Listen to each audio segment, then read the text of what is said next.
রাজশাহীর বাগমারা উপজেলার সদর থেকে প্রায় ১০ কিলোমিটার দূরে গোয়ালকান্দি গ্রামের ঐতিহাসিক জমিদার বাড়ি। ব্রিটিশ আমলে নির্মিত এই জমিদার বাড়িটি ছিল তৎকালীন স্থানীয় জমিদারদের বাসভবন। লাল ইটের দেয়াল, উঁচু খিলান আর চমৎকার অলঙ্করণ শৈলীতে তৈরি এই স্থাপনাটি এখনও অতীতের গল্প মনে করিয়ে দেয়। আমরা শুনেছি সেই আমলে প্রজাদেরকে ডাকে আনে আনে মারধর করতেছিল, খাজনা আদায় করতেছিল, এক কথা অত্যাচারী জমিদার। স্থানীয়দের মতে এটি শুধু একটি বসতবাড়ি ছিল না, সামাজিক ও সাংস্কৃতিক কর্মকাণ্ডের কেন্দ্র হিসেবেও ব্যবহৃত হতো। তবে বহুদিন সংস্কার না হওয়ায় বাড়িটির অনেক অংশ এখন ভেঙে পড়েছে।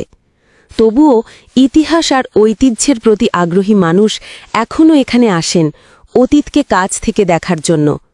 স্থানীয়রা চান যথাযথ উদ্যোগের মাধ্যমে এই ঐতিহাসিক জমিদার বাড়িটি সংরক্ষণ করা হোক।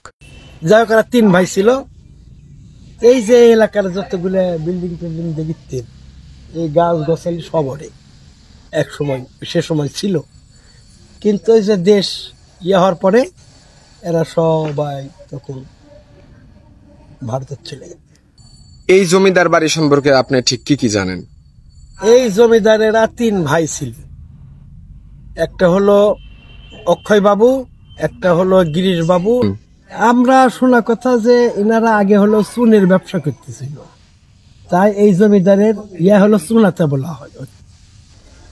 মেন কাজ ছিল জমিদারি এলাকার খাজনা বাজনা সব আদায় করত, এবং এই যে ঘর বাড়ি, এই যে পুকুর বিভিন্ন, তারপরে যে গাছ গাছালি সব ওদের আমলকার এখন পর্যন্ত আছে।